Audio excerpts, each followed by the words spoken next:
அவர்கள் நடக்கிறார்கள். நடப்பது மனித குலத்தின் மிக அவசியமான தேவை. ஒரு கவிதை, காலையில் பீச்சு பக்கம் காரில் வர கூட்டமெல்லாம் கொழுப்பை குறைப்பதற்கு ஓடி ஆடி நடைபெறும், நம்மை போல உள்ளவங்கெல்லாம் நாயாக உழைத்தாலும் 3 வேளை சோத்துக்கில்ல, யாரால இந்த குறை என்று ஒரு பாடல் இருக்கும்.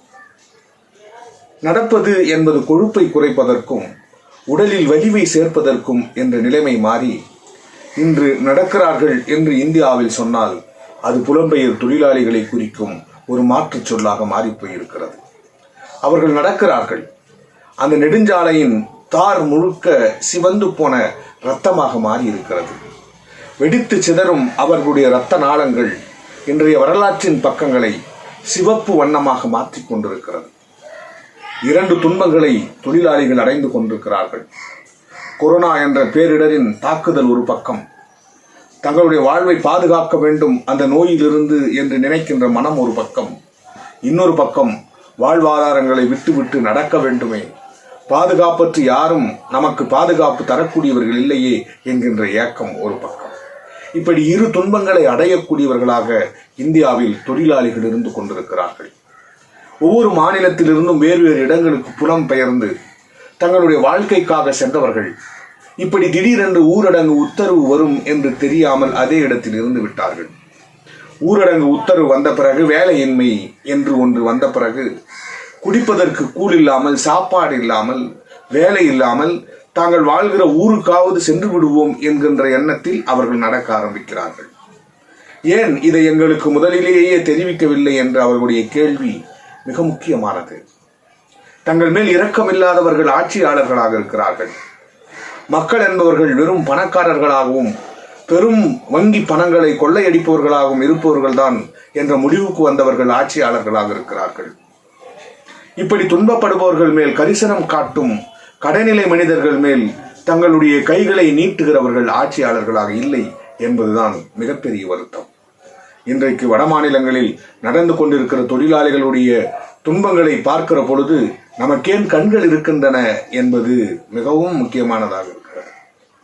இந்த கண்கள் இல்லாமல் போய்விட்டால் என்ன என்று யோசிக்கக்கூடியதாக நம்முடைய வாழ்க்கை அமைந்து போயிருக்கிறது. இறந்து போய் இருக்கக்கூடிய நாயினுடைய கரியை பீட்டு சாப்பிடக்கூடிய கொடுமை அந்த தொழிலாளர்கள் வாழ்க்கையிலே நிகழ்ந்திருக்கிறது. தங்களுடைய நடக்க முடியாத குழந்தையை தூக்கி கொண்டு நடக்கிறவர்கள், கால் உடைந்து போன தன்னுடைய மனைவியை தோளில் சுமந்து நடக்கக்கூடிய கணவன், குழந்தை தூங்கி கொண்டிருக்கிறது ஒரு பெட்டியின் மேல், அந்த பெட்டியை இழுத்து செல்லக்கூடிய தாய் என்று ஒவ்வொரு சித்திரமும் மிக மோசமான விசித்திரங்களாக இந்திய சமூகத்தில் மாறி இருக்கிறது. ஆனால் இவர்களை பற்றியோ நோய் பரவுதல் பற்றியோ ஒன்றும் கவலைப்படாத அரசு இங்கே இருக்கிறது. 20 லட்சம் கோடியை அறிவித்து தங்களுடைய துறைகளை எல்லாம் தனியார் மயமாக்கி மக்களுக்கு எதிராக, உழைக்கும் மக்களுக்கு எதிராக ஒரு மிகப்பெரிய ஒரு திரட்சியை செய்யக்கூடிய அரசு இங்கே நிகழ்ந்து கொண்டிருக்கிறது.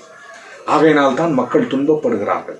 அவர்களுடைய துன்பங்கள் கண்ணீர் அலைகளாக மாறி இந்தியாவினுடைய கரையெங்கும் படர்ந்து கிடக்கிறது.